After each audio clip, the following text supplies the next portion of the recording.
Bill. 5. Go. If you could all join me in the Pledge of Allegiance.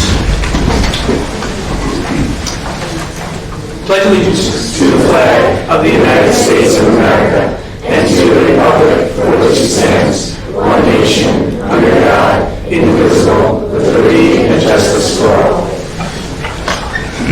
So thank you for coming to our first board meeting of the new decade.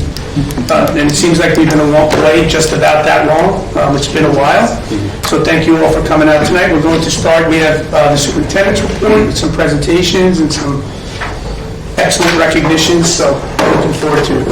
All right, I'm very excited to have a full house here today. We're going to go a little bit out of order because I think we're going to let the elementary school go first. So we're going to start with Mr. Ritchie. I know we had a competition with Mr. Ritchie here. Did you step out? Oh, there it is. Oh. All right, Dennis, if you could maybe perhaps start and introduce. Sure. So I don't believe they're here tonight. They're going to be coming, the two contestants that were winners. I can just announce for now. We did have our spelling bee competition the other day at the elementary school. So we had our runner-up was Timothy Eborowski, and our finalist, who will be advancing on to the next round in the script spelling bee, is Franklin Heredia. So they will be recognized at the February 12th, because by February 12th, we're going to know whether or not Franklin advanced, I believe, on to the next round. So he's going to have some qualifier from that time. So more information to come. All right. What was the word? Contemplate, I believe, was the winning word. C-O-N-T-E-M-P-L-A-T-E. Still got it. Good job. Notice fun. All right. So then, Dennis, I believe, I guess I'll, Mr. Nofi, I'll introduce you, and you guys can talk a little bit about what's happening with the first. Sure. Good evening, I'm Mr. Nofi. This is Mrs. Basil. We are the captains of the first Lego team. This is the first Lego League. It's like the junior version of what they do at the high school with robotic competition. This is kind of like the entry level to it. Every year we have a competition, and there's a few parts to it. We have to build a robot, we have to work on a project, and then we have to give a presentation on what they call the core values. So this year, the theme for the whole competition was called City Shaper. We wanted to see how students can reshape their communities to make it better for everyone. We had a great group this year, and they came with a really cool idea, and they're going to present it to you now.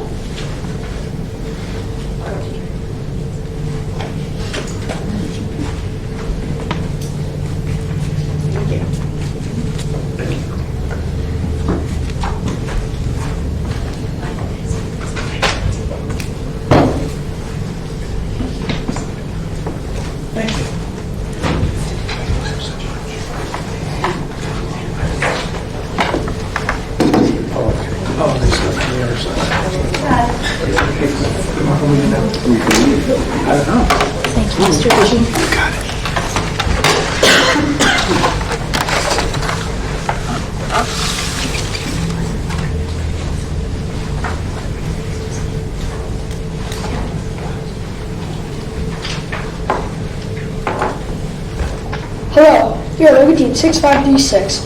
We've been focusing on how we can shape a better city by being more environmentally conscious. After many hours of brainstorming as a team, we decided that we wanted to create a project that will make a difference in our community and the world. We believe that schools should start using solar panels on parkings and use solar canopies in parking lots. These could use clean energy to power the school, which would include providing electricity to power lights and computers, heating or cooling the school, and heat the water for cooking. The energy harnessed from the panels could also be used to power school buses and teachers or high school students' cars.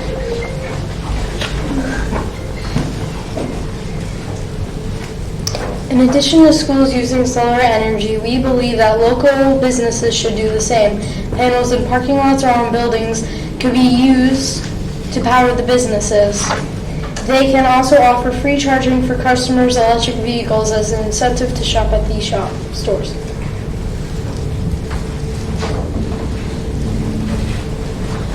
When we take this idea a step further, we believe that the department should use energy from solar panels as well. Government buildings, mail trucks, garbage trucks, fire trucks, ambulances, and police vehicles could all use clean energy instead of fossil fuels. This will create a society less dependent on gas, oil, and make the world cleaner. We believe that all of these vehicles can be charged through induction charging. There can be a charging pad under the parking lots. They can be charged the same way phones are charged on induction pads. Eventually there could be induction charging on the roads that charge the cars as they drive. We have written to many government officials to help us share our ideas. This includes letters to the President of the United States, Donald Trump, Brookhaven Town Supervisor Ed Romaine, Senator Ken Laval, Governor Cuomo, King Cullen Supermarket Colville, Alitalia, and for amazing comments. We also gave presentations to our school's Board of Education teachers in our school.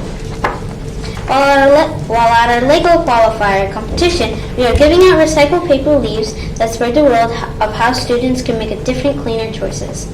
We hope by spreading the word, we can not only help our own community, but the world. Thank you for your time.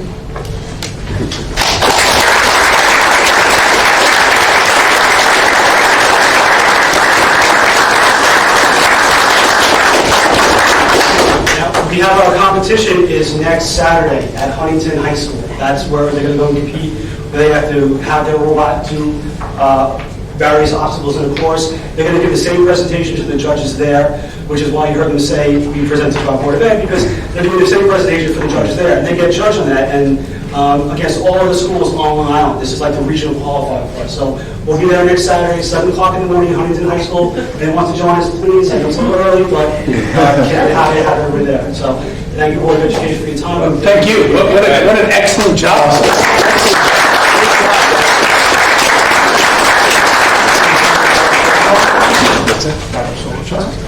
You know, we believe in being green too, and we're planning on adding a whole bunch of solar panels to the building and the parking lot so that we can do all of these things that you talked about. So excellent job, so well spoken. Excellent. Thank you so much. And good luck in your competition. Yeah, good luck, Saturday. You represent us very well. Thank you. Thank you. Thank you. Good job, guys. Thank you. Thank you.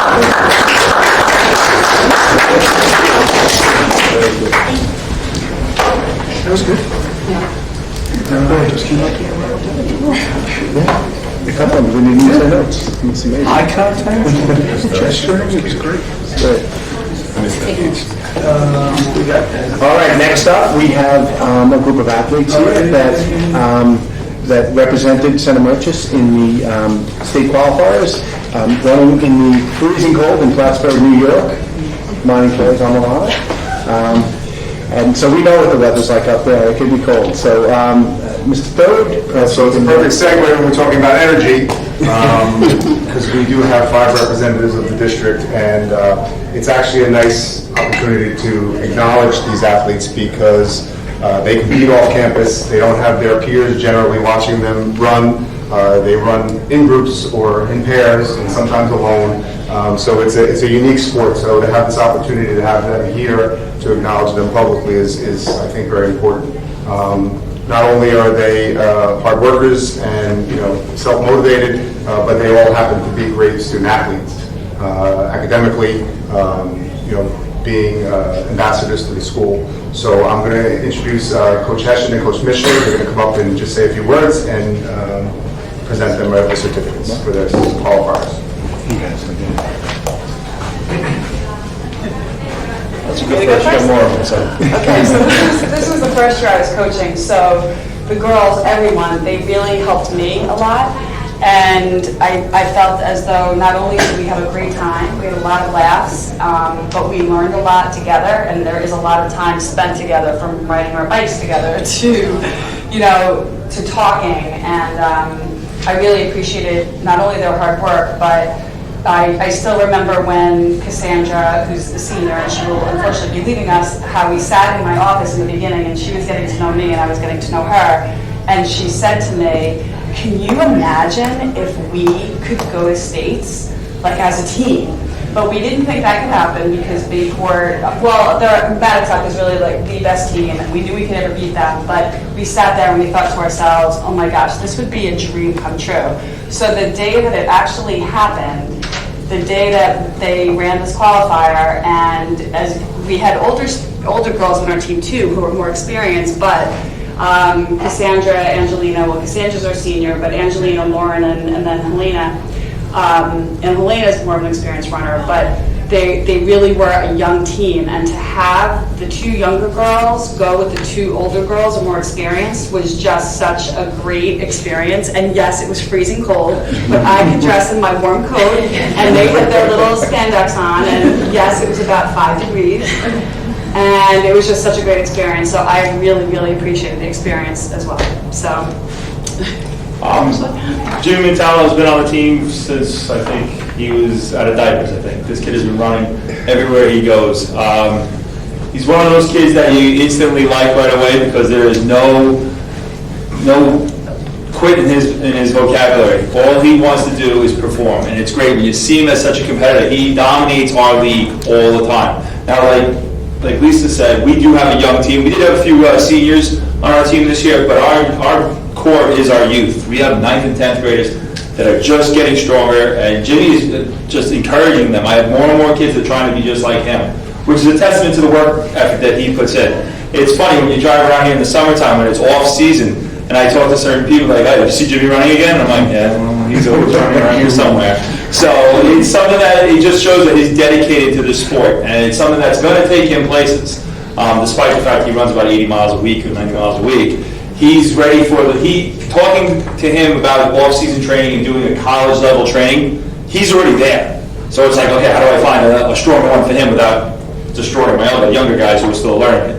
But he is looked upon highly amongst kids who are older than him from other schools. It's amazing. You see him at these, like Mr. Thoreau said, is that we're never on campus, really, where people can cheer us on. So we're at Sunken Meadow a lot, we're at all these other places. We're always looking for new places to go that will just be exciting. And he always seems to find guys that he knows that are like these are guys that are tops in their fields, going to big colleges as seniors, and they're right there with him talking and just giving him pointers and stuff. I'm just excited to see. He's only in 10th grade, and as he gets bigger and stronger, I'm excited to see where this is going to take him. And I just hope it's another one more states again, and 4 in a row for you for 4 years. That'd be great. So can you just present them their certificates? So they're showing up. You get used to this when you get now we have an 8th grader. Yes. So we have, Angelina Budigan, who is our 8th grader.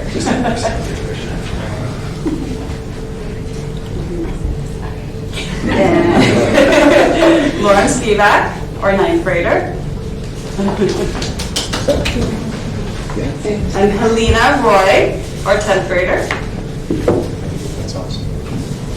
And Cassandra Cosma, our senior, who we will dearly miss. I really don't know what I'm going to do without him.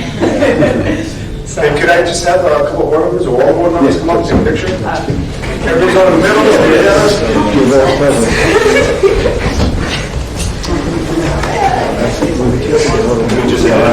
Let me just say, I feel good about myself. Yeah, I got a bite for that exact reason. I don't even want to know that. Why don't I stand by the tall guys? You guys, We've been doing this for years. Can we stand in the middle of the two?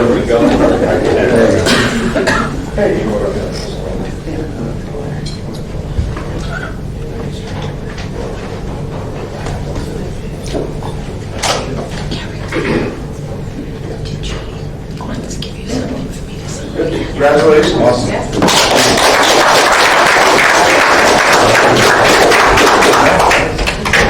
Congratulations. We know how tough it is to balance academics and athletics. And see you go so far in your sport.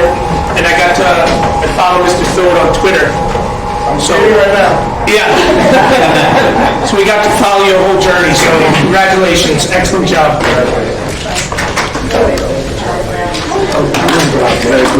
Yeah, So it's this thing, right? probably sit out in the gallery.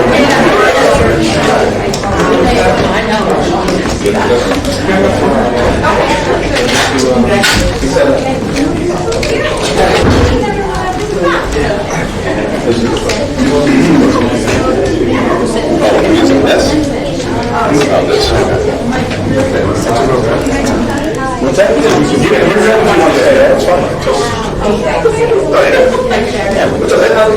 Laser.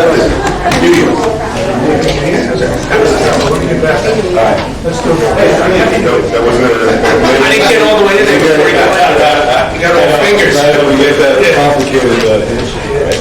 Give it a test. Okay.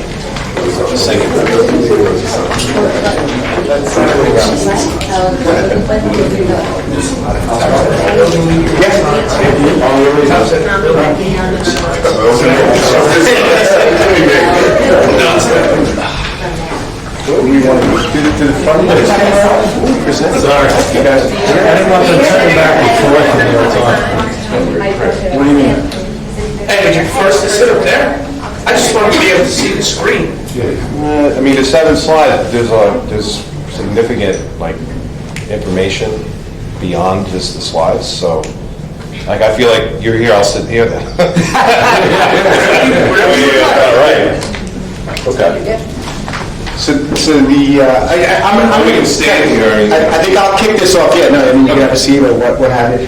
I'm gonna kick this off because, you know, when we looked at some of the past presentations, we had conversation about what the presentation this year should look like when we talk about this framework for student success. So as the administrative team, I give these guys a ton of credit for putting together what I think is a really great conceptual presentation that shows how connected we are as a K-12 system and the fine work that has happened and is yet to come. I'm going to start, though, by talking a little bit about a document that we created as part of an advocacy workshop that Marcus and Danielle attended. And that document is a document that basically looks at a 10-year look back at St. Rich's School. And when you look at the district 10 years ago, 2010, I think that was when you started, Ed, to 2020, you see a very different picture of the district. And what I mean by that is that in 2010, the demographics look a little bit different. Okay, there's a shift in demographics, and some of those demographics change. The things that changed most significant was that back then we had 8% Hispanic, and now we have 17%. So that population doubled.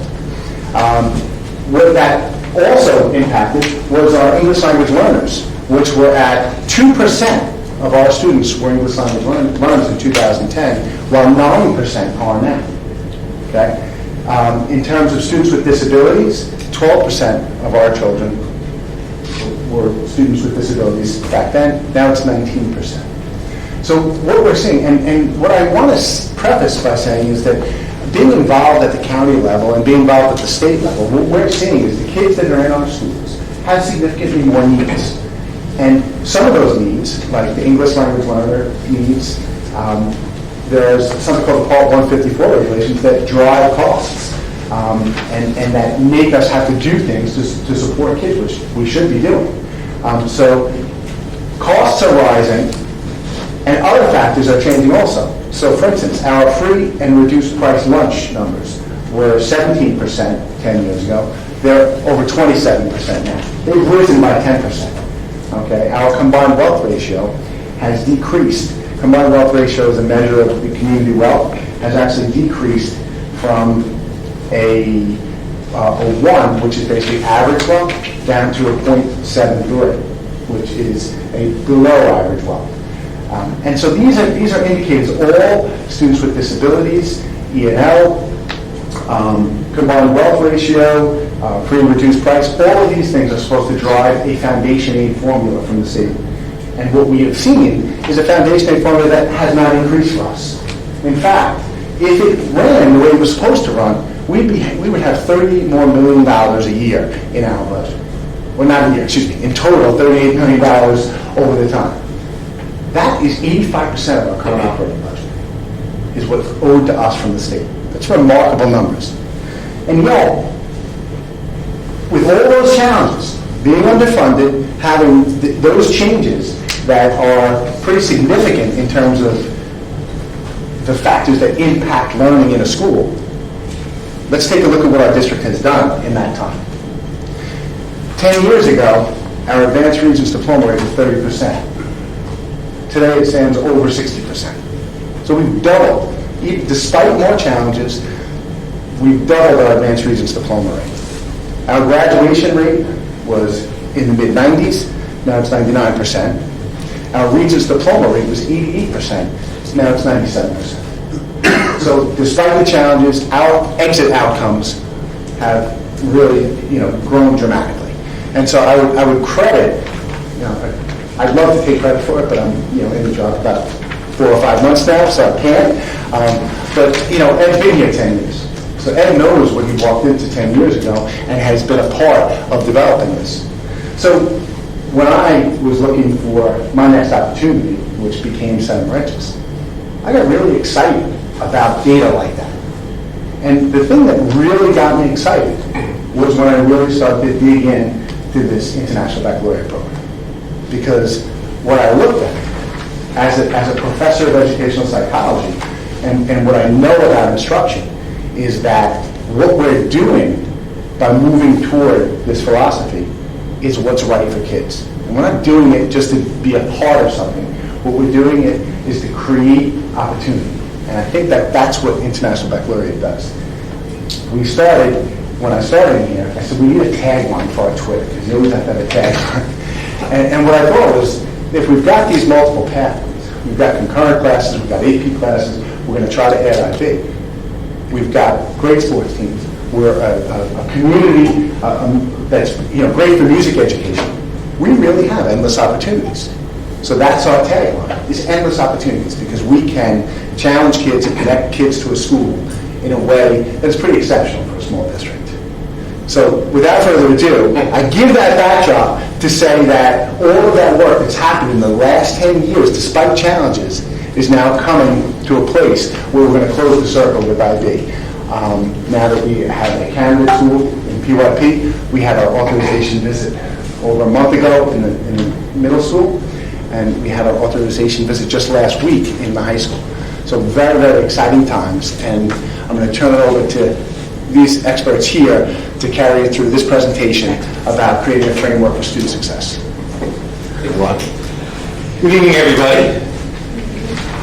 I want to start off with a little personal story before we kick off our celebration of what we've been doing for many, many years here. So this past weekend, my son left for Providence College for the last time. He is a senior about to graduate in May. Right? And he's going to be commissioned in the United States Army in May also. And if you haven't been in this position, you'll know what I'm talking about. That time is this travels incredibly fast in these college years. But in reflection on tonight, I was thinking about the week before we sent Chris away. All right, so we have all the Bed Bath Beyond stuff that we bought, which never made it past the first semester. The car getting packed, and we're kind of dancing around the inevitable. So Christopher came up to me, and we didn't have a lot of serious conversations, but we had a real serious conversation when he came up to me. He said, "Dad, am I going to make it?" And I was a little anxious myself, because we both started reflecting at the same time. As a student, he realized he didn't do everything that he should have. And he volunteered. He said, "No, I slept in my English class. I didn't really write a lot of papers. Am I going to make it academically?" He was really nervous. And I knew what he didn't do. So I was thinking, wow, do I agree with him? Or do I keep going along with this? As a parent, I started thinking, like, gosh, did I do enough? If you don't know this, a lot of you know this. I'm a board member at Rocky Point, so I was thinking, am I doing enough as a board member? So I share this because wearing my Senator Rich's hat, what a great feeling it could be if Chris never had to ask that question. And Chris's dad never had to question himself. That our constituent groups can truly feel confident that our children are prepared for the end game, that they're ready for college and career.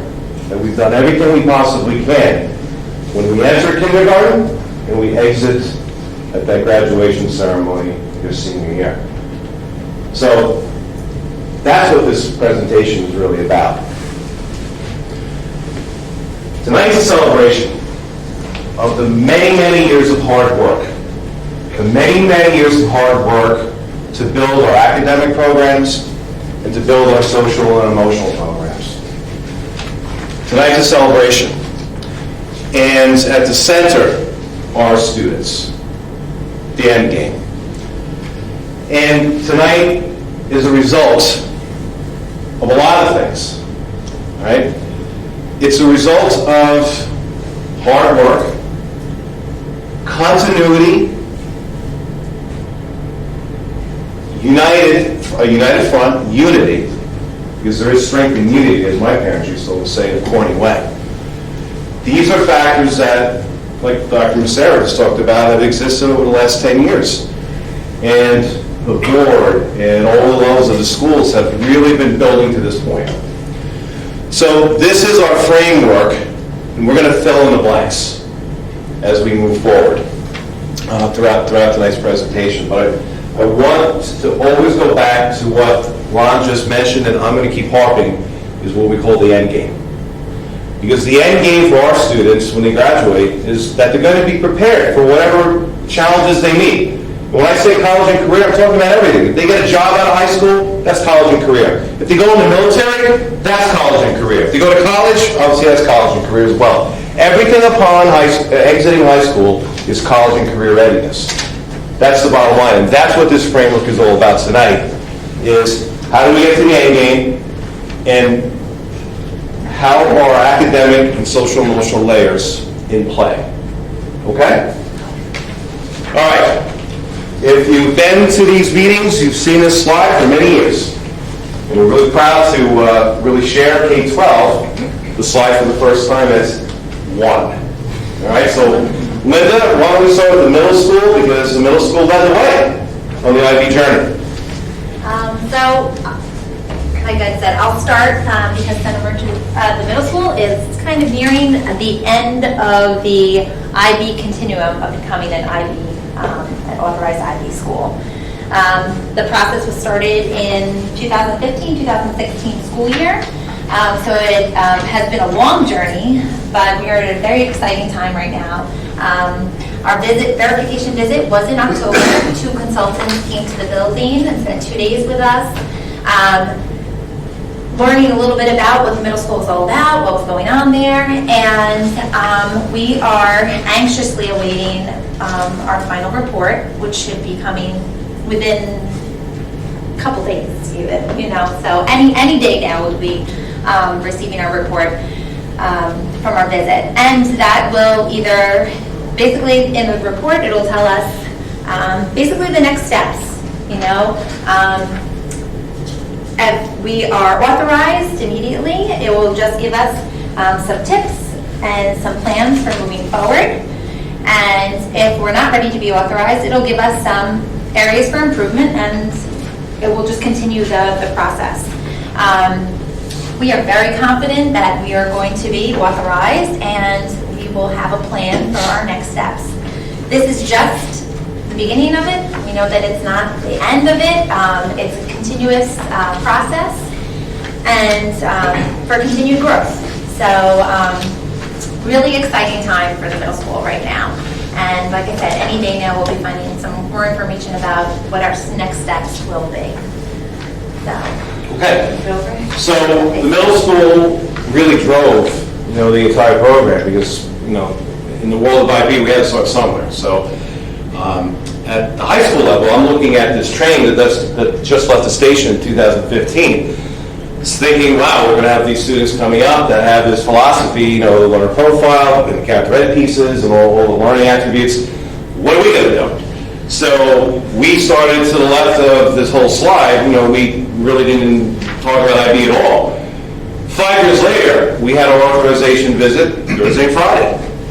And, it's funny. We might beat the middle school, the authorization, because they're 2 separate worlds, the NYP and the DP.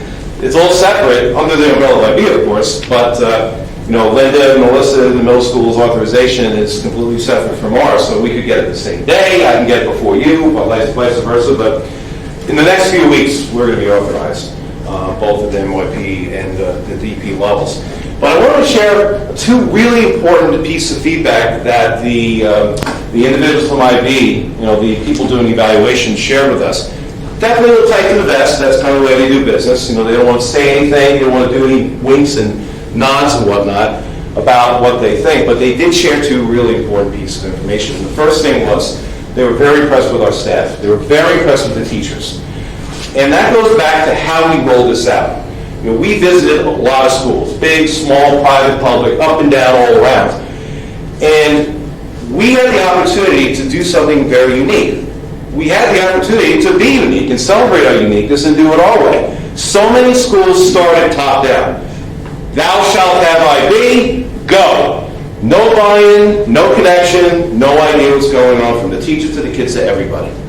Those programs failed, and it took people that had buy-in and a connection to make these programs successful.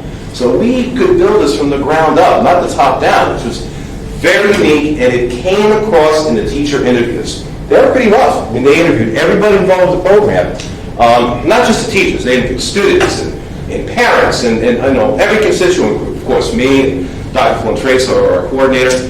But what came across loud and clear was the commitment to this. No one was dragged into this. No one was dragged kicking and screaming. This is an intrinsic motivational factor that came across in the authorization visit. And that really led us to the second piece about, wow, your district is really doing it right. And that was really great to hear. It really was. That was a real pat on the back, a genuine pat on the back, because they recognize our passion and commitment, not just to IB. Let's not get crazy with that. Commitment to education, commitment to our kids, commitment to their success. So those things were very, very powerful pieces of feedback that definitely worth sharing tonight. Moving forward, we're going to fill in a couple more blanks on the next slide, but just kind of along the spirit of just kind of a quick, where are we? It's not public yet because I just set the date, but our scheduling process is underway. We're going to have an IB Parent Night that I've combined with our College Information Night because the two go hand in hand. So we're going to have 10th grade parents invited to the IB portion, 10th and 11th grade parents invited to the college portion. All can join, all can listen. We'll have college counselors there at the same time we're talking IB and other college level courses. So it's going to be a nice opportunity to get a lot of information, all based on the idea of this whole college and career readiness pathways that exist. So that's going to be February 6th. I'll be doing Connect Eds and all the informational contacts. More to come with that. We're going to start at 6:30, and we'll be going through the rest of the evening with that. So it's going to be really exciting. Dennis. Okay. So even just now, listening to Linda and Ed talk about what's going on at the other schools, just thinking about having this whole process come full circle for us and having the PYP be part of, we're obviously very young in our journey compared to the middle and high school programs. And even so far, we've gotten so, up to, we've been considered as a candidate school now, and we're undergoing our process of starting the procedures of writing the units and integrating different things in the school. But even now, there's an excitement that's beginning to build in the school. The teachers are starting to get excited about it. The students are celebrating the learner profile traits and things like that. And that's a day-to-day, growth plan. So it's interesting now to see, having a program like IB that is going to come in and has been to all of these other schools and seen what goes on throughout the, not just, county, state, but a global organization that's going to be coming in here to review the great things that are going on here and putting us up against all of these amazing other schools, I think really gives us a time to reflect. And it's really not so much, although the authorization is very important to us, the feedback that we get from that really is going to help drive instruction even more so than we can ourselves. So it's just really cool to see, the learning community that you become a part of when you start visiting these other schools and getting involved in the IB program, because it becomes a global community. We have programs that we're looking at from other countries that they're living the same growing pains that we're going through now in Bangladesh and Madagascar and all of these literally worldwide. And it's interesting to see now that you're the same, no matter where you're coming from. So us being a candidate school is very exciting for us. We're definitely, the teachers are starting to see, understanding the plan, and we'll talk a little bit more on the next slide about where we are in the process of becoming a candidate. I feel like, from this point to where the high school and middle school are, it's going to be a slower process. That little line is going to be slower for us to move the needle a little bit more, but that is not necessarily indicative of the amount of work that's being done behind the scenes to get this going. So again, just having students that are going to be more prepared for not just college and career, but just life in general, and teaching life skills about how to make kids, good citizens, that's going to be kind of our goal moving forward. So, all right, so now just kind of like what's going on right now in the buildings and next steps.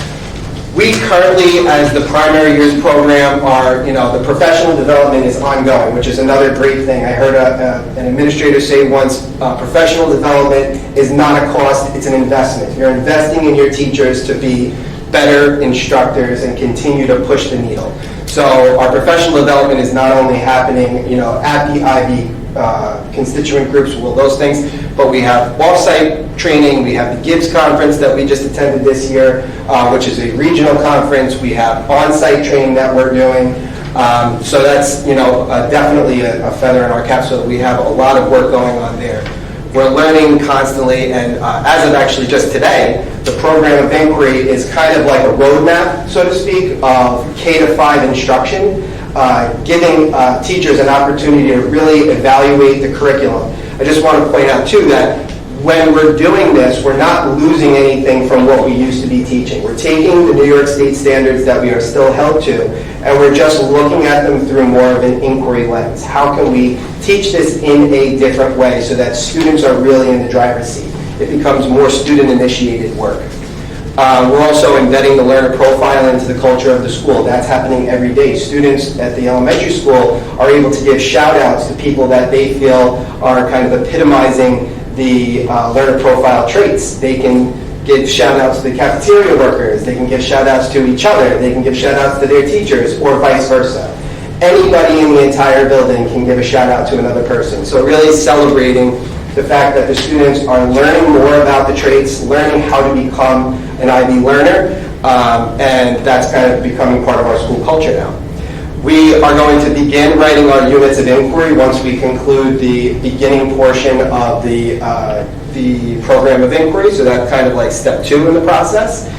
We have now appointed our PYP coordinator, who just did a phenomenal job on her first full day working with our kindergarten teachers to establish the program of inquiry for kindergarten. The discussion, I popped in about 3 or 4 times today during their conversation, and the rigor in the conversation that they were having was at a level that we really haven't heard before. They've always had very deep conversations, but it was the first time for them to sit down, take a breath, and really analyze what they're teaching without this never-ending timeline. Obviously is going to still happen, but there's no hard deadline that they have to meet. We're just continuing to do good work every day.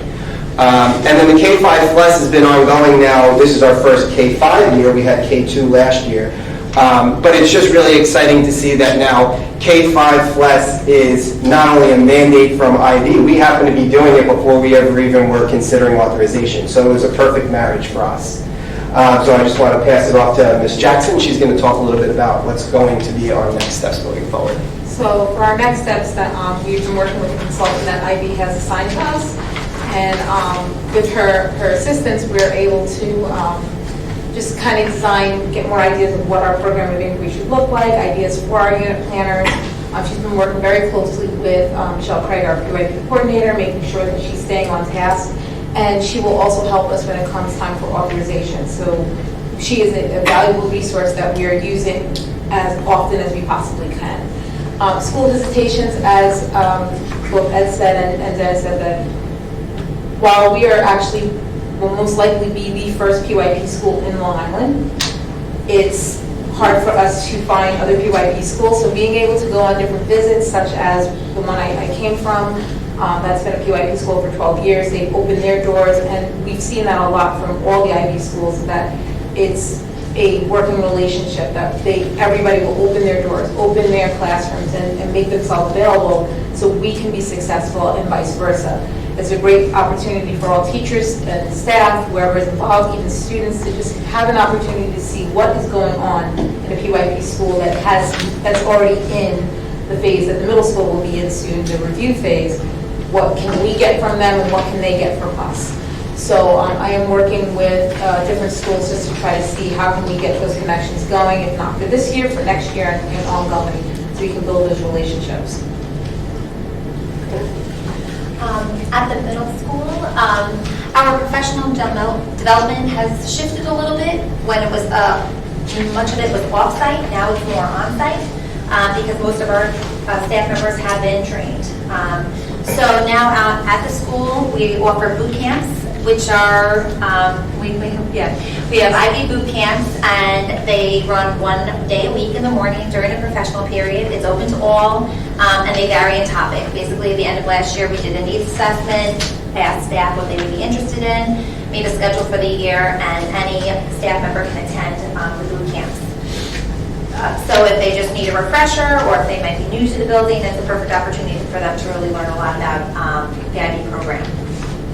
Roundtables are also a part of professional development that we run, and that is once a month, but these are subject specific. So each subject area is required to attend the roundtables, and they attend them once a month. It's led by Ms. Forcheski, our IB coordinator, and she provides professional development for them in their specific subject areas. And we also have collegial circles, which we have been running the past couple of years. We run one every fall and then every spring. So we ran one this fall, and we're just getting ready to run our spring collegial circle as well. And those are really well attended. The staff really enjoy coming to those. It gives us a great opportunity to come together and talk about different topics. As far as writing units of study, middle school teachers, most of them have written a couple units of study already, but we are requiring and asking them to write another unit of study, very similar to what Dennis was talking about. They're basically, it's not different, content. It's state standards that they're taking, and they're just units that they have created in the past. It's a shift, so that it fits into the IB framework, more inquiry-based, student-centered learning, and so forth. We are making this, we're giving them, unlike Dennis, where they don't really have a hard deadline, we do have a hard deadline for this next unit that they're working on right now, and that's in April. So we start that process by also putting out a Google form, giving them an opportunity to give us some feedback about what they need to be successful in creating their unit, and then we move forward with theirs. So there's ongoing professional development. Some of that is individualized, so it will depend on what their needs are. Something different than at the elementary school is the community projects. So this year, all 8th grade students will be required to participate in the completion of an MYP culminating community project. And some people might question why, but IB is, it's not just about making the students better learners, but it's about making them better people. So that is kind of the reason why that they make this requirement committee project. So we know that the Center Merchants community has already won a service, and that our students and families are always giving back to the communities and the community, and are engaged in community service all the time. However, the idea of this project is really help students learn the process of how they can make meaningful change in their community, or even on a global level. So it's like becoming more aware of things that are going on, problems that they see, and how that they might be able to fix that, and coming up with a project for that. So it's about how they can solve local and global problems. To start this process, because it is new, we started with parent meetings in the spring. We continued that in the fall. So parent meetings, we gave some information at open house, and then also ran parent meetings during parent-teacher conference time. We had meetings with students in the spring, and then again in December, we pushed into classrooms to talk to them about the project requirements. A Google Classroom was created to help them and give them ideas, kind of learn form for them. This month, we're providing professional development for all of our mentors because each student will be paired up with a mentor, a teacher mentor, that will work with them on completion of the project. So we're right now we are providing PD for the mentors. We're finalizing the mentors with the students, kind of pairing them up, see who would make a good fit. And then beginning in February, they'll begin working on their projects and with their mentors. May, June is our plan to have our gallery walk and showcase for community projects. So some exciting stuff there. Embedding the learner profile into the school culture. Basically, being familiar with IB, at the heart of IB is the learner profile. It's those 10 academic, social, and emotional attributes that lead to student success. So beyond that rigorous academic piece of it are these attributes. So we have push-ins that are happening monthly. We're providing our students with direct and explicit instruction in this area. We're making announcements, classroom conversations, and embedding them into the classroom content as well, or some of the different ways that we're embedding that learner profile into the school culture. Next steps, we are awaiting authorization, but that, like we said before, is not really the end. It's just another step where we learn a little bit more about what we're doing well and what we're going to do moving forward. So basically, we will continue everything above, and then when we hear back from our authorization visit, we'll have a little bit more idea of what else we need to continue to work on and what we will plan for moving forward. I'm going to shift gears a little bit. At the high school, every year after we get back from holiday break, they have what's called the Biggest Loser. You guys have heard that, right? You lose weight. It's an incentive, and maybe make some money at the same time, lost the most weight. And you know what's interesting? Everybody has an opinion about losing weight, right? I mean, if I ask Dennis, he'll tell me one thing, ask Jeremy, he'll tell me something else, and we all swear there, that's tried and true way of losing weight, right? Everybody has an opinion on losing weight. So what's the right program? I don't know, right? Well, look at that first line up there, all across the district, PYP, NYPDP. First line there is professional development, right? So what's the best professional development? Everybody has an opinion in education. No, this program. No, it's that program. And it's interesting, Ron mentioned 10 years ago, right? It seems to be like a common theme now, right? But it's true. It started 10 years ago. So you remember that. So that was the first person I met. I walk in, which is now the conference room, which is a really nice room, right? You guys all agree, right? It's really nice. It wasn't nice 10 years ago. I couldn't even walk in the room, remember, Ricardo? It was full of all these books. I don't even remember what program it was. You remember that? It was so crowded, it was like a hoarder was in there for 10 years. It was full of stuff that the district spent money on. All these programs. I'm a one of them, stuff in a box. And I said, God, what is this stuff? He said, I don't know. Ricardo, what is this stuff? I don't know. Nobody knew. And then when I finally got the answer, people were like, oh, I'm going to do that. I'll just throw it out. And I'm not just making it up. I mean, that is the truth. No buy-in, no one knew what it was, and it was a waste of money and time, right? Put it on the shelf for another binder to add to the shelf, right? So, in educational circles, like, to me personally, like, wow, this whole IB thing, it's really all-encompassing. It's got everything. It's got everything that, Linda and Dennis and Danielle just talked about. All these great things, character education and units of inquiry, all these great things. So you might say to yourself, well, why doesn't every school do this? I don't know why they don't. You know why they don't? Because think about what we just talked about. It's a lot of work. Do we have 5 to 8 years to work on something? You guys let us have that. You gave us that. You gave us 5 to 8 years. Work with this. Grow it. Nurture it. Make it happen. So here we are. That's why not every school does this. If they had the time and the people that all were like-minded and had the same vision, what's best for our kid, the circle, our student, That's why we are presently where we're at. So I want you to think about that. That's what this whole presentation is really about. Ron said closing the circle. Yeah, IB was the last piece to the puzzle that enabled us to do all these great things.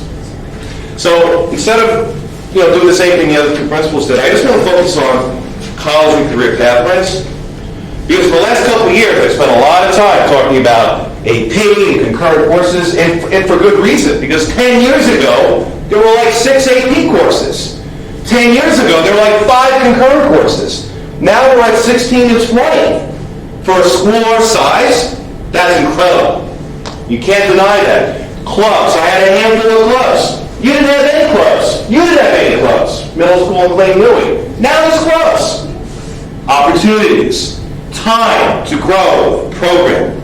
That's why we are able to talk about these things tonight.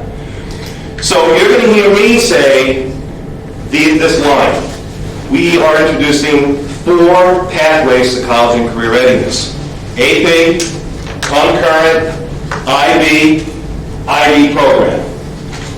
We're not saying one is better than the other. Some schools do. Some teachers fight amongst themselves in some of these districts. I'm the AP teacher. I'm the IB teacher. You're bad. No, you're bad. They get nowhere. So we had the luxury of looking at all these people debating and fighting and making mistakes. Not that we're not going to make mistakes, but we can avoid some big ones. So we took the unique approach. You know what? Let's do it all. Let's do it all. Is it easy? No. I'm pulling out the few hairs I have left. But we're going to make it happen because it's the right thing. So our kids have a whole portfolio of choice. I mean, you've heard me say this publicly. I want every student in my high school to take at least one college-level course. Everybody wants to go to college, but now, when you get to high school, well, here it is. You want to take AP? Good. You have AP now. You want to take concurrent? Good. You want to take IB? You want to take all 3? Good. You want to take the program? Good. That's pretty unique, and that's a lot of power. So that's why this year we're not, showing you all this growth because IB is the last piece to the puzzle, academically. So all these terms that we've heard tonight, that's something to really take close to heart. That's a result of vision and a lot of hard work. So that's the academic portion. Oops, went the wrong way. Oh, that is. Okay. Oh, okay. So continuing and kind of shifting gears a little bit, but all under the guise of, the framework. All these great things that we all have been talking about and expounding about tonight can't happen if people don't feel safe. Whether it's staff, parents, students. You have to feel safe. Right? You have to feel safe before we do anything. So as a district, K-12 across the board, we continue to do some really great things. The Emergency Preparedness Committee is a K-12 community committee. High power, because we're talking about the ultimate piece in this whole circle is health and safety. In this committee, K-12 works together in conjunction with, partnership with our Suffolk County Police Department, SRO individuals, in concert to come up with every single possible layer to security we can add. And I think we've done a tremendous job. You can literally visualize it, and you can read all about it and see the changes. Talk about 10 years ago. Anybody walked in these buildings, it was somebody at a desk letting everybody in. You remember that? Okay. Where we're at now, look at our facility enhancements. All the buildings have security vestibules. We're screening visitors. We have a blended security model, right? We have an armed guard in the vestibules. We have security, or in-house security, thus the blended model, right? We've had camera enhancements, right? We have lots of facility enhancements that have been the result of the work of the Emergency Preparedness Committee, in concert with the Board of Education and the community. Same with the district security. Cybersecurity, we have Mr. Nolte here, right? Bill, Lenny, Mr. Wright, they protect us. We don't see it though. They protect us from hackers, right? Phishing, all those horrifying things. They monitor our students. I mean, they have programs where if a student puts in the word suicide, we get alerted. And we, trust me, we have intervened as a result of their monitoring our students' health and safety. We would have never known that. Right? That's because of this whole notion of cybersecurity. And the latest and one of the most powerful initiatives that we've undertaken this year is threat assessment. Those of you who were there the first day of school that maybe saw the presentation, this was one of the layers that we wanted to add this year, was taking that child study team, instructional study team model and branching out to this whole world of threat assessment, which its prime directive is to prevent an active shooter. The word active shooter didn't exist in any of our vocabulary when we went to school. This did not exist. It does now. And it is a research-based approach to stopping and preventing active shooter events. And we've instituted that. We have a K-12 model. And that's a result of unity, of support, and a heck of a lot of work. Social emotional. We continue that pathway. That's you. Okay. So switching gears completely now. Possibly, another major component of student success is SEL. Possibly even more important than a student's cognitive intelligence.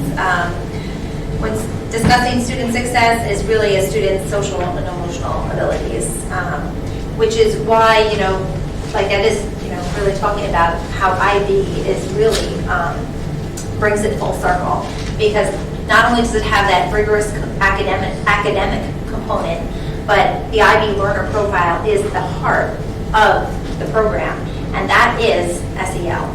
Okay, those are the soft academic skills.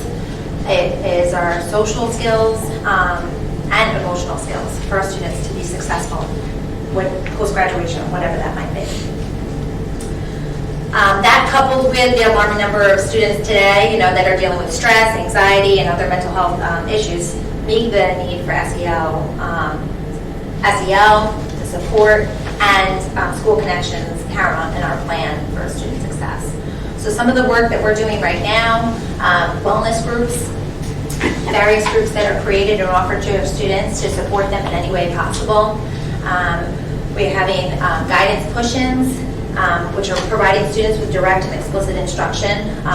That's part of the embedding the learner profile, but it's a combination of skills. It's the soft academic skills of teaching kids about grit. It's the social skills, teaching kids about how to resolve conflicts. And then emotional skills, how do you deal with stress? All those we're providing our students with direct and explicit instruction in those areas because it is so important. Our CST and IST teams, right now we're working very hard to really make a nice vertical alignment.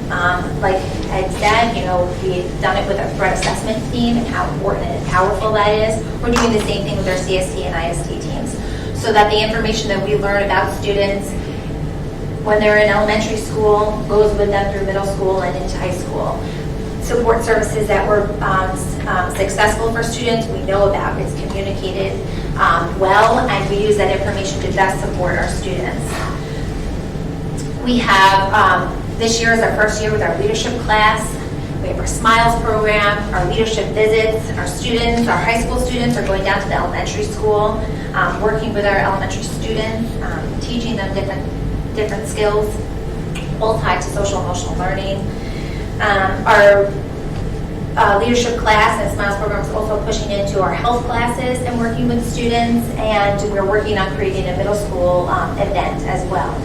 Our arts and education, the workshops and the programs that the administrative team and our mental health counselors get for our buildings are really basically all about supporting and reinforcing the teaching that we're doing in this area. So some really important things both in the social emotional learning aspect as well as some supportive aspects here. Going into next steps, I'm going to hand it over to Dr. Becerra, you want to Sure. talk a little bit about that? Sure. I think, what Linda's driving home is that, kids who are not emotionally safe, we talk about creating a safe and hardening, a school so that we can keep out intruders and things like that. But a lot of kids emotionally are feeling unsafe. We are seeing elevated levels of anxiety, depression, to levels that we've never seen. I mean, it's crisis level that we're seeing in the adolescents that are in our schools right now. I'm a dad of 4 daughters, and I see it firsthand. And so that's why I try to be a champion for the social emotional learning and implementing these kinds of things in our schools. One of the things that I was successful at in one of my previous jobs was doing universal screening for behavioral and emotional instability in kids. And we would give these assessments. One of the tools we have at our disposal is AimsWeb, which has this in it. Eventually, we'd like to move toward that in our schools so that we can look at kids at the youngest levels and recognize 3 things. Are they exhibiting internalizing behaviors? Are they exhibiting externalizing behaviors? Or do they have poor adaptive skills? Because if I could tell a teacher that, hey, here's your class profile, here's where they're performing in math, here's where they're performing in English, and guess what? This child exhibits internalizing behaviors. Then that teacher can utilize evidence-based strategies for what works with a kid like that. And they're armed with a toolkit to be more effective in their classroom discipline as opposed to just having 5 rules on a wall. And it works. And it really is a way to get teachers to truly understand their classroom, not just what their academic levels are, but what the emotional needs of kids are. And that's powerful stuff. So that's one thing we can do. Mental health literacy. I am a very proud superintendent in New York State because New York State was one of the first states in the entire country to mandate mental health literacy. Meaning, we need to be using the CASEL framework, that's the Collaborative for Academic, Social, and Emotional Learning, to teach kids explicitly at the youngest levels. At 5 years old in kindergarten, what is that feeling you have in your stomach? That's feeling anxious, and let's put a name to it, and let's talk about how you deal with that and how you can self-regulate so that you can control your emotions better. I've seen it work with 5-year-olds, and I've seen teachers who kind of doubted it come back and say, holy cow, I cannot believe this child that used a tantrum was able to use some of the strategies we explicitly taught for self-regulation and calm their bodies down and rejoin the lesson at 5 years old. It's remarkable. But we can do that. We can teach them to self-regulate. We can teach them about those kinds of things, and then we can teach them pro-social behaviors that are going to benefit them so that they can work collaboratively with their peers. Implementing things like mindfulness practices are the kinds of strategies we use to help kids to manage their emotions and to self-regulate emotionally. Anything that comes out of my office has a little tagline along the bottom, and it's all about our goal is to develop self-directed learners.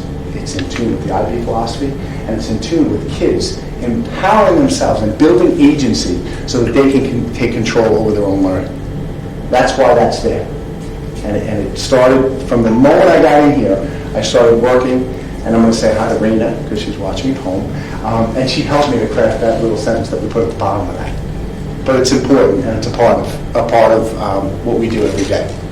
I would like to be the first district on Long Island to have every single staff member trained in mental health first aid for you. It's a pretty neat thing because what it enables our staff to be able to do. And actually, I talked to Fred Deal about this, and Fred said, you know what, Ron, that sounds great. And why don't you write something for me and we can talk about it and try to see if we can get you some bulletin on that. So I'm going to propose it, and I think that he was very receptive, so I'm hopeful that the legislators can support us in something like this. But what that would mean is that every staff member, whether it's a bus driver, whether it's a cafeteria worker, whether it's a teacher, whether it's a paraprofessional, whether it's an administrator in the district, can size up kids when they walk in and get a sense for their emotional state of mind and recognize and begin to intervene and redirect them for help if needed. The other thing we're looking at is also, and I know Danielle's been to training recently, Linda's been going to training about restorative practices. take an old draconian code of conduct and look at it a little bit differently. And work with kids to right the wrongs and to really be self-reflective of their behaviors as opposed to just disciplining kids.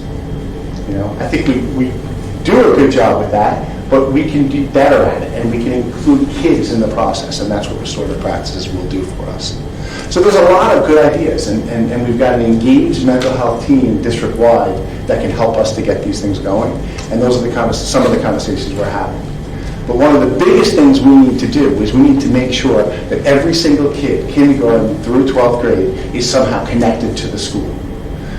And one of the people that really feels really strongly about this is Jeremy, and I'm going to kick it to Jeremy for the other half of this, about building those school connections and creating a supportive school environment.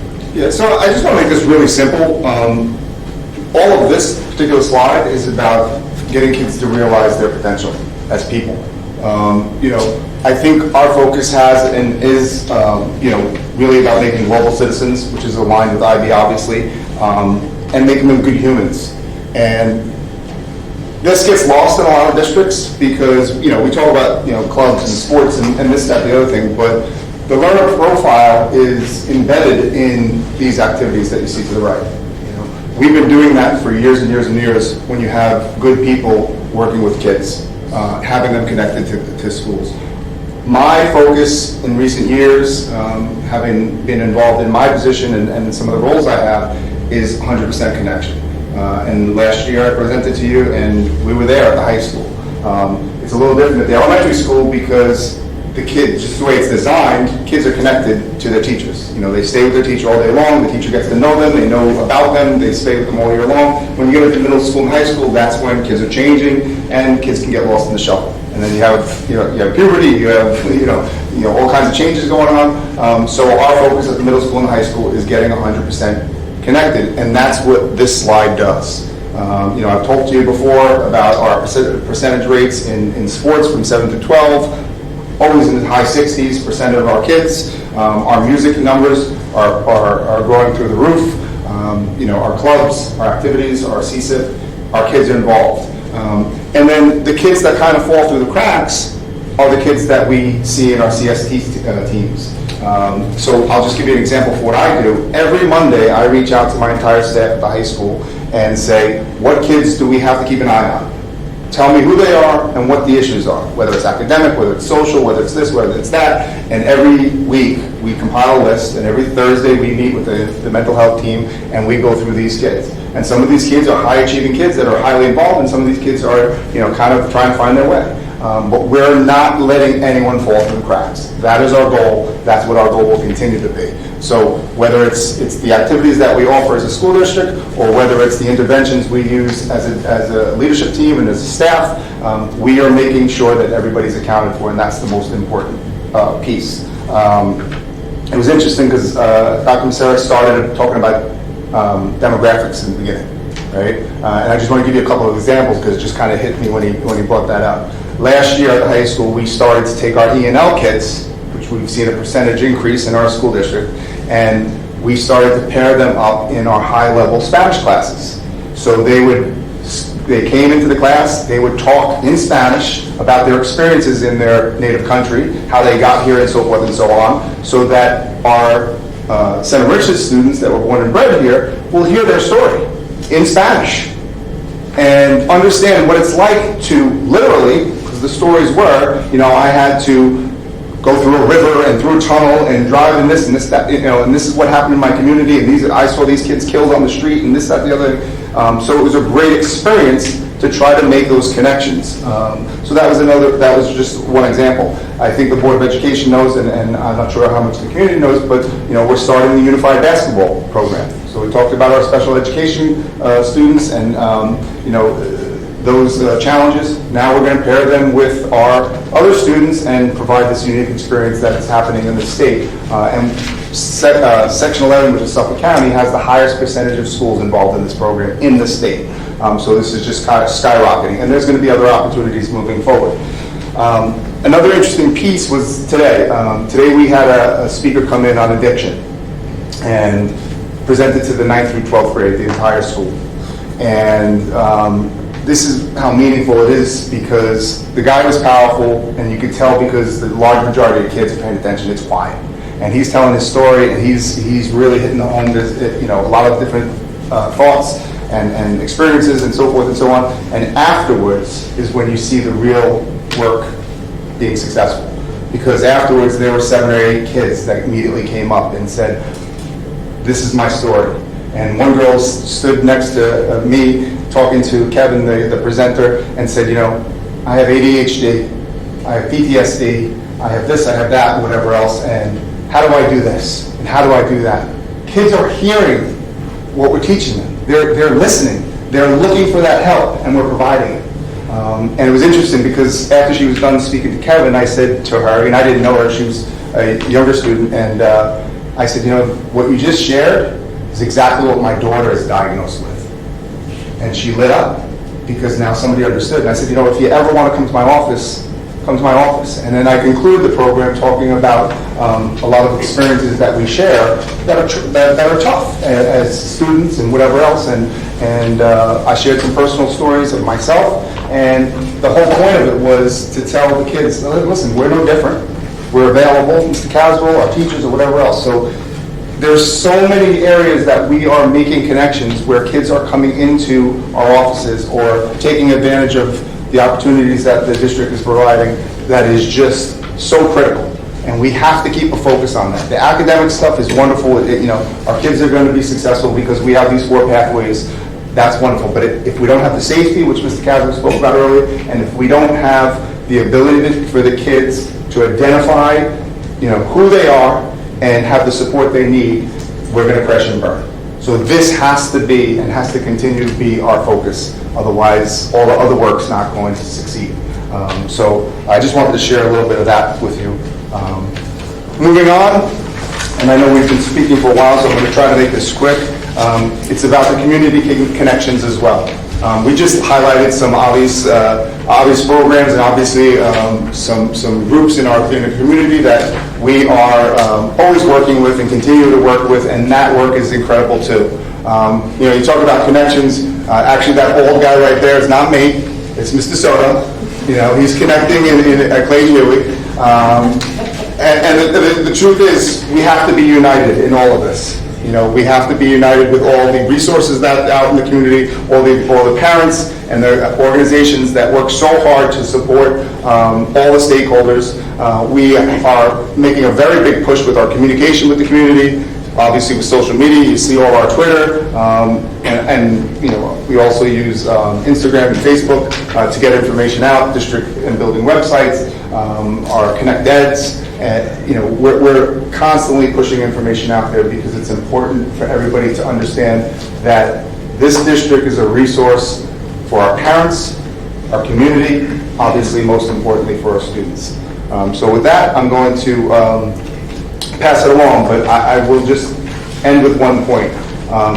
We have to be better as adults.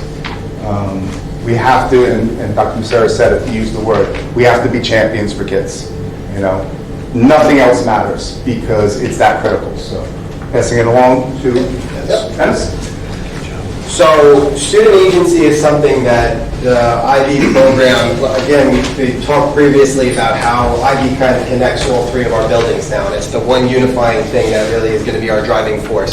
And student agency is one of the things that is going to take our community and expand it outside of the parameters of our district.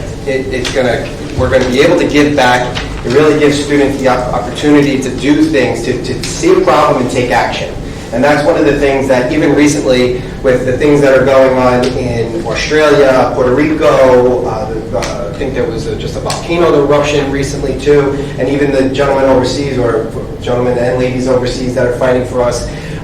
We have opportunities to do things, and I think that the Center Moriches community epitomizes the fact that we are a community that gives back, constantly looking for opportunities to help one another. And it doesn't just have to be within our community. We can give back to anybody in need. So even just right now, we have groups that We had a faculty meeting the other day, and one quick conversation led to, fundraising efforts that we're trying to find ways to give back to the earthquake victims and wildfire victims and the elementary school kids seeing koala bears that are going through what they're going through had a pretty big impact. So students being able to see a problem and take action is something that is really going to expand our community and allow students to kind of really to be an agent for change.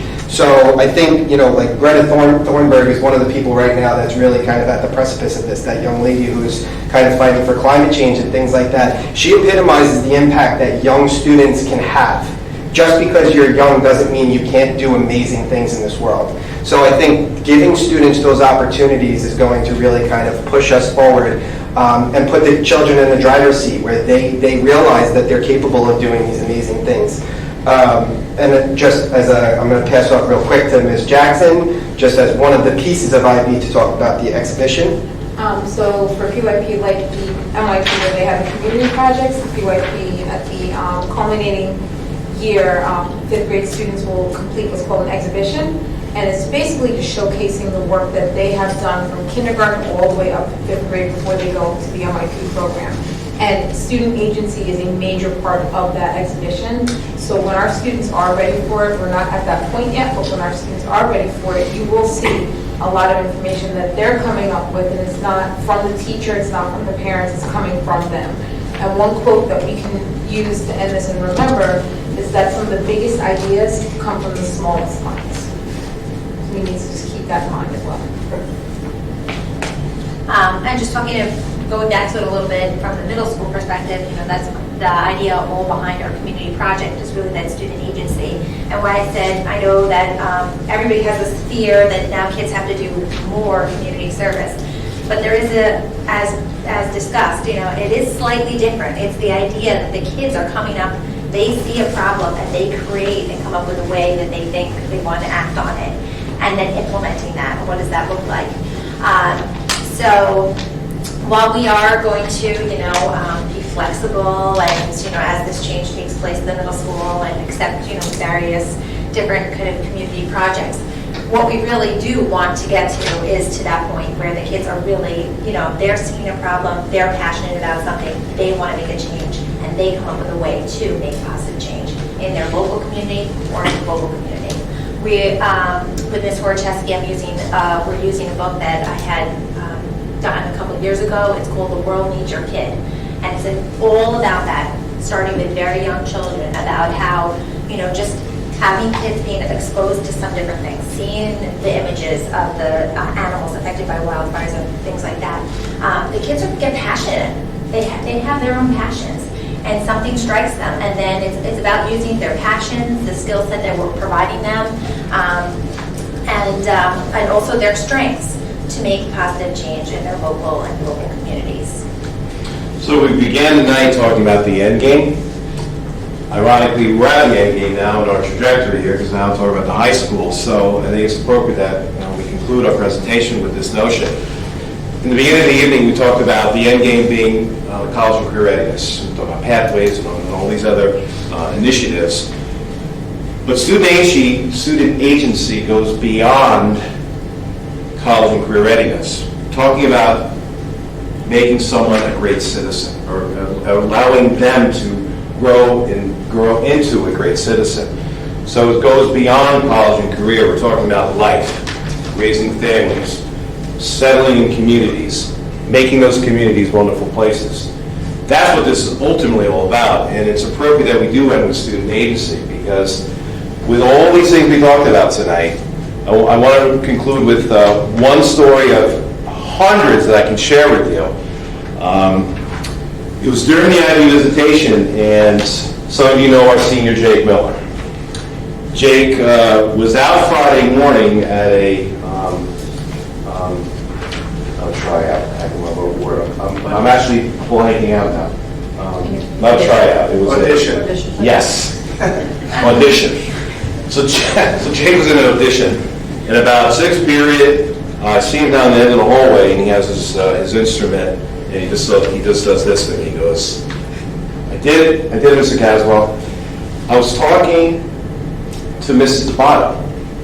Mrs. Sabato, mom of Johnny and Kelsey Sabato. And I was talking to Mrs. Sabato as Jake was at the top of the hallway about Jake. About he's going to be a great student ambassador when he goes on to college because he's one of my ambassadors now. And I said, he's just like your daughter, Kelsey. And we were talking about that, and I saw Jake. Oh, Jake, you're not going to believe this. Your ears ringing? Come on down. So the three of us now were talking about Kelsey. And Kelsey was a ninth grader, quiet as a church mouse, typical ninth grader. And she got involved a little bit here and there. She started finding her way. Started making connections. She got in my circle. Started setting up leadership conferences. She started joining friends and buddies. Next thing you know, she's one of the leaders of the school her senior year. And we spent a lot of time, huddling up and talking about the future and talking about how to improve Center Arches. And we had a real heart-to-heart at one point. And I said, Kelsey, you got to keep doing this. You got to keep doing this when you go to college. You're a natural leader. And she looked at me and she said, oh, okay, And lo and behold, she went to Marist.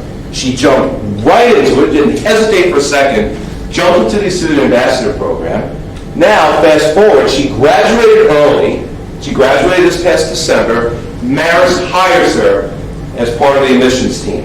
She's an assistant college admission counselor now. An unbelievable story. And we're all part of that journey. Small pieces. Kelsey's leading the charge. She had the opportunities. She took great classes. She had a lot of club activity. She had a lot of chances to speak in public and interact with people and look people in the eye and give back and help others. Student agency. That's our goal. That's our end game. So I said earlier, this is a celebration. I hope you agree. This is a celebration. A heck of a lot more work to come, but boy, is it exciting work. So thank you for listening. On behalf of all of us on the administrative team, we love the opportunity to share with you tonight. Thank you.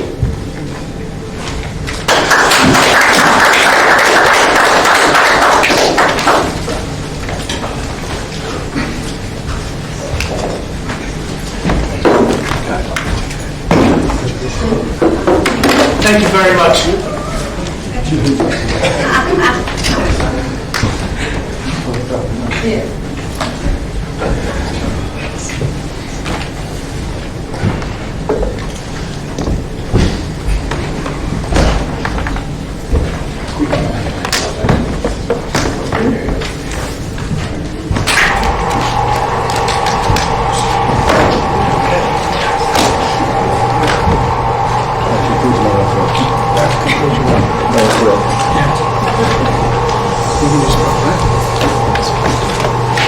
Thank you very much for the presentation. It's nice to see what's happening in and around the school, so thank you for that.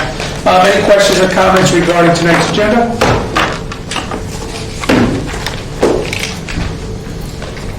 Do I do minutes or do you? Still do minutes. Motion to adopt the minutes of the regular meeting of December 11th, 2019. Second. Second. All in favor? Motion carries unanimously. Now it's...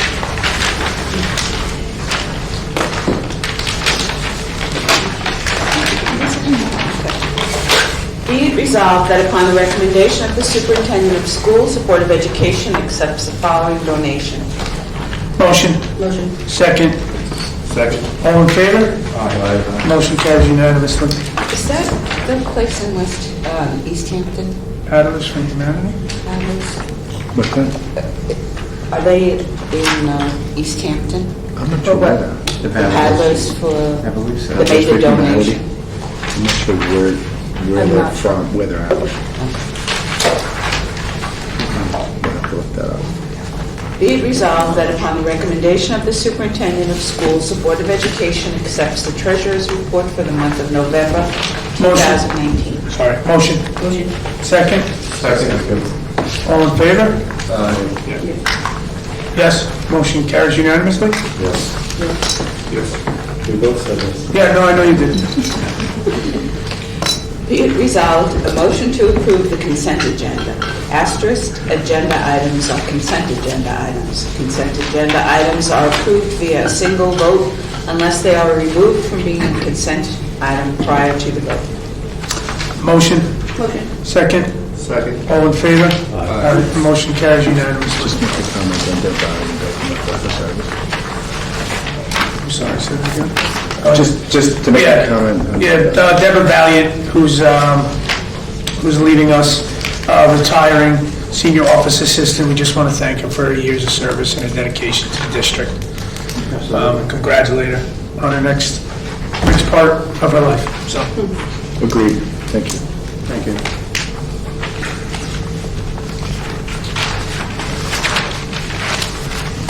Okay, we're down to item 21. Be it resolved that upon the recommendation of the superintendent of schools, the Board of Education conducts a first reading of the following policy. Motion? Second? All in favor? Yes. Motion carries unanimously. Questions, comments from the community?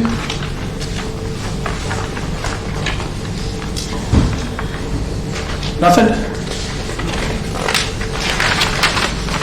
Okay, just remember our next meeting is January 29th at 7:30 right here. We're going to be doing a whole bunch of budget stuff, right? Budget presentation and so on. So we'd love to see you out here. Motion to adjourn into executive session for the purposes of discussing collective negotiations under the Taylor Law, the CMTA, and discussions regarding proposed pending or current litigation. Motion? Second? All in favor? Yes, motion carries unanimously. Good night. Thank you very much for coming out. Thanks for coming. Staying through all the